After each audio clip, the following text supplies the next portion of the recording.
ఇవాళ ఒక అద్భుతమైన కాన్సెప్ట్తో మీ ముందుకు వచ్చాను. ఏంటి అంటే క్వశ్చన్ చూద్దాం. కొంత సొమ్ముపై 10% వార్షిక వడ్డీ రేటుతో 2 సంవత్సరాలకు వచ్చే చక్రవడ్డీ మరియు 3 సంవత్సరాలకు వచ్చే సాధారణ వడ్డీల మధ్య భేదం 1080 రూపీస్ అంట. చూడు ఎంత లాజికల్గా అడిగాడో. 2 సంవత్సరాలకు వచ్చే చక్రవడ్డీ అంట 10% అనమాట. సో సంవత్సరానికి ఎంత 10% అంటే ఒక కాన్సెప్ట్ గుర్తుపెట్టుకో. 2 సంవత్సరాలకు x plus y plus xy by 100 చక్రవడ్డీ ప్రకారం అనమాట. సో 10 ప్లస్ 10 ప్లస్ 10 ఇంటూ 10 బై 100 అంటే 21% అవుతుంది చక్రవడ్డీ 2 సంవత్సరాలకు. ఎందుకు సార్ పెరుగుతా అంటే చక్రవడ్డీ అంటే వడ్డీ మీద వడ్డీ అనమాట. ఫస్ట్ ఇయర్ 10, సెకండ్ ఇయర్కు 10 మీద 10 పడుతుంది అనమాట.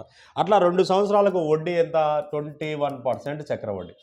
మరి 3 సంవత్సరాలకు బారు వడ్డీ చూడు. 3 సంవత్సరాలకు వడ్డీ రేట్ ఎంత 10. సో 3 ఇంటూ 10 ఎంత 30% అవుతుంది. అంటే భేదం అన్నాడు. 3 పదుల 30%, ఇది ఒక 21%. సో 3 ఇంటూ 10 చేస్తాం. ఇది బారు వడ్డీ, ఇది చక్రవడ్డీ. సో వాటి మధ్య భేదం అంటున్నాడు. భేదం ఎంత 1080 రూపీస్ ఇచ్చాడు. అంటే 9% భేదం.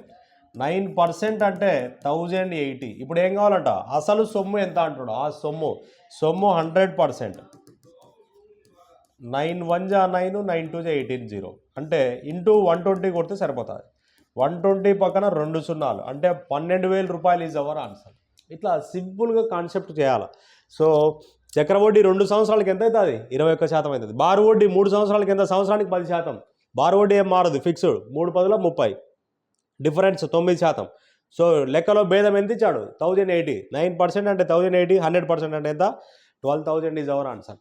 సో ఇలాంటి మరిన్ని వీడియోస్ కోసం మన ఛానల్ లైక్ చేయాలా ఫ్రెండ్స్. మీరైతే మన ఛానల్ లైక్ చేయాలా, కామెంట్ కూడా పెట్టండి. మీరు లైక్ చేయడం వల్ల 10 మందికి రీచ్ అవుతుంది. 10 మందికి మీరు రీచ్ చేశారు అంటే పాపం పేద విద్యార్థి కూడా మన ఛానల్ అందడం వల్ల ఏమవుతుందంటే వాడు కూడా కొంటాడు, బాగుపడాలి కదా. ప్రతి ఒక్కడికి మనం ఎప్పుడైతే మనం మంచిని కోరుకుంటామో మనకు మంచే వస్తుంది. మనం చెడును కోరుకుంటే వాడు చెడిపోవాలనుకుంటే ఏదో ఒక రోజు మనం కూడా చెడిపోతాం. కాబట్టి మనం ఎప్పుడూ మంచిగా జరగాలని కోరుకోవాలి తప్ప చెడు విషయాల జోలికి పోకూడదు. రైట్ ఫ్రెండ్స్, జై హింద్.